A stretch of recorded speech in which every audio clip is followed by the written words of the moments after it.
नमस्कार। एक बहुत ही इंटरेस्टिंग न्यूज़ सामने में आ रहा है। न्यूज़ अमेरिका से है, तस्वीरें बहुत कुछ बयां कर रही है।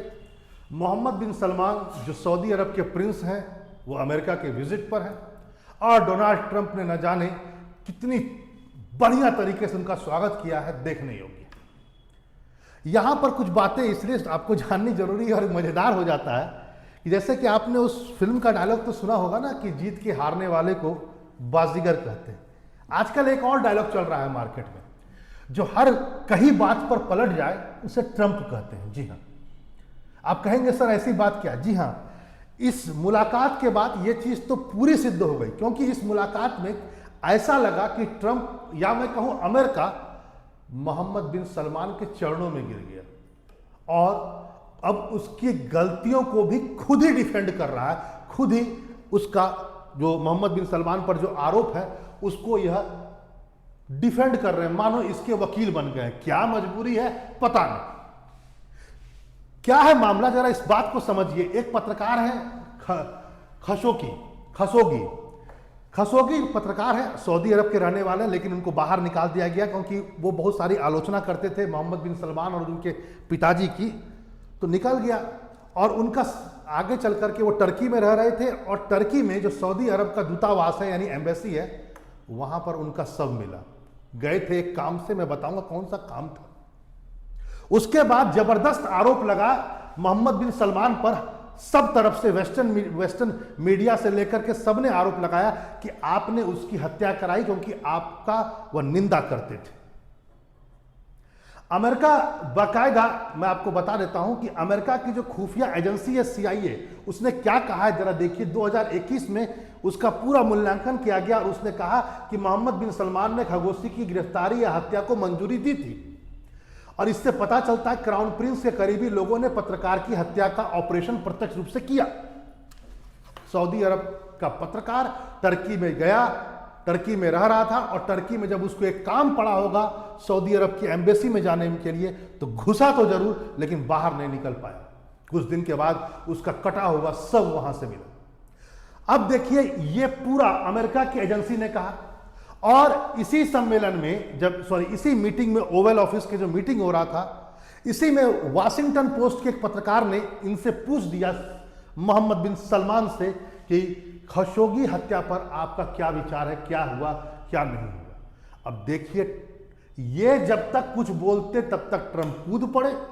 ट्रंप ने कहा कि ऐसा है कि इनको इसके बारे में कोई नॉलेज नहीं है, आप गलत आदमी से ये पूछ रहे हैं कि ये है, मतलब इनसे पूछना चाहिए, इनको जवाब देना चाहिए था, जवाब ये देने लगे। इन्होंने कहा इन्हें कुछ नहीं पता। उन्होंने एक बात और भी कहा, ट्रंप और क्या क्या कहे जरा समझिए। उन्होंने कहा, बचाव करते हुए कहा कि जो व्यक्ति है खशोगी वो खुद में बहुत ज्यादा विवादास्पद था, ऐसे व्यक्ति का चर्चा आप इस सम्मेलन में मत कीजिए। सच्चाई ये है कि कुछ लोग उसे पसंद भी करते थे, कुछ लोग उसे नापसंद भी करते थे खशोगी को। आप उनसे मोहम्मद बिन सलमान को मत जोड़िए। सच्चाई ये है, आप ये प्रश्न पूछ करके मेरे एक गेस्ट को शर्मिंदा कर रहे हैं। बताइए कौन सी मजबूरी थी? क्या ट्रंप सही है या खुफिया एजेंसी अमेरिका का जिसने इस बात को कहा? आप देखिए, बाकायदा ट्रंप ने कहा कि आप झूठी खबर फैला रहे हैं कि इनका कोई संबंध था।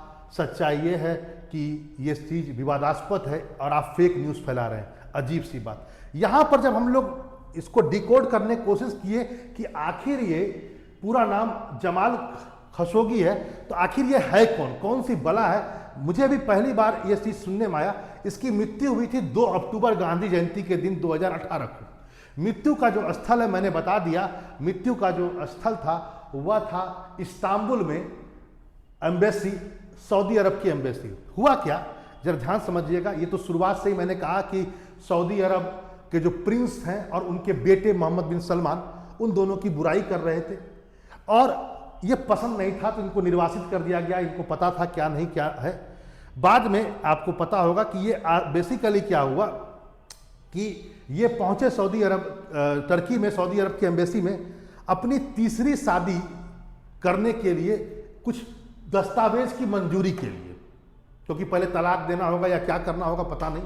तो अपनी तीसरी शादी, पता नहीं इन्हें भी क्या लगता है 58 का बॉन्ड थे, पता नहीं कितनी शादियां इन्हें भी करनी थी, तो बेसिकली ये अपनी तीसरी शादी के लिए कोई पेपर वगैरह पंजीकरण पेपर लेने के लिए सऊदी अरब वाली एम्बेसी में पहुंचे, टर्की में घुसे तो जरूर लेकिन आए नहीं।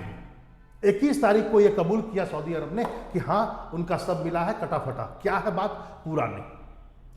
तो यहां पर वैसे इस व्यक्ति को बहुत ज्यादा इनोसेंट भी आप नहीं कह सकते हैं। कहीं ना कहीं ये ऐसा लगता है कि ये व्यक्ति इस्लामिक रेडिकलिज्म बढ़ा रहा था अपने लेखनों के माध्यम से सऊदी अरब में, क्योंकि ये बोलता है कि इसका जो मानना है वो यह है कि हमें बहावी जो विचारधारा है उनके अनुसार ही हमें सऊदी अरब को लेकर चलना चाहिए, जबकि मोहम्मद बिन प्रिंस अब थोड़ा उदारवादी होते जा रहे थे। पहला पॉइंट जरा इसको समझिए, बहुत इनोसेंट व्यक्ति नहीं है ये सऊदी अरब को मुस्लिम ब्रदरहुड जो पार्टी है, बहुत कट्टरपंथ पार्टी है, उसके साथ कोलैबोरेट करके आगे चलने की बात कर रहे थे, वो अभी गलत लगता है। तीसरा यह बोलता है कि हमें ईरान को और दूर करने के लिए हमें कुछ लोगों का साथ चाहिए। मतलब ये मुस्लिम जगत में एकता की बात तो करते नहीं थे और कट्टरवाद को बढ़ाने की बात करते थे, और तीसरी शादी में 2 शादी से भी इनका पेट भरा नहीं था, तीसरी के लिए अर्जी लेकर गए, वापस तो नहीं आ पाए। ठीक है, चलिए बाकी कुछ जगह ये सही भी थे, ऐसा बात नहीं है कि नहीं थे, लेकिन व्यक्तिगत रूप से ये बहुत कट्टर ही माने जाएंगे, इस बात को समझा जाए। अब देखिए यहां पर क्या हुआ, जैसा कि मैंने आपसे कहा कि अच्छा सऊदी अरब के हेड नहीं है मोहम्मद बिन सलमान, ये बेटे हैं, आपको पता होना चाहिए। जो पिता है बेसिकली उनके जो पिता है 89 वर्षीय वो हेड है, ये तो बेसिकली उनके सुपुत्र हैं, उनकी तबीयत बहुत खराब रहती है इसलिए वो आते नहीं, अपने बेटे को हर जगह भेज देते हैं, ये गया।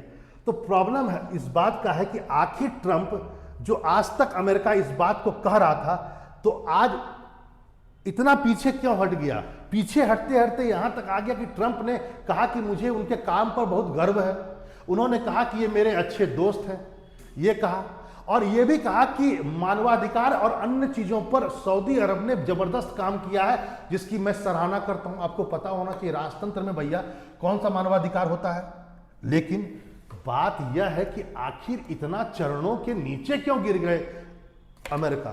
तो सर सुनिए, बात जरा समझिए। यदि गाजा प्लान को एक्सिक्यूट करना है तो उसमें आपको साथ चाहिए सऊदी अरब का। दूसरा पॉइंट, सऊदी अरब ये भी चाहता, सऊदी अरब का साथ चाहिए। दूसरा पॉइंट, अमेरिका यह भी चाहता है कि ऑयल प्राइस कंट्रोल में रहे, और वह चाहता है कि ज़्यादा से ज़्यादा ओपेक कंट्री प्रोडक्शन करे ऑयल को, ताकि ऑयल सबको मिले और कम दाम में मिले। तो जितने भी ओपेक कंट्री हैं उसमें सबसे लीडिंग जो है नेशन है वो सऊदी अरब ही है। सऊदी अरब को बढ़वाना तेल जरूरी है। तीसरा, अमेरिका डोनाल्ड ट्रंप चाहते हैं कि F-35 तो कोई लिया नहीं उनसे, अब वो चाहते हैं कि F-35 बिके, और वह ये F-35 या मैं कहूं एलन मस्क के द्वारा जिसे कबाड़ कहा गया, उसको अब चेपना चाहते हैं मोहम्मद बिन सलमान पर। उन्हें फुलाना बहुत जरूरी था।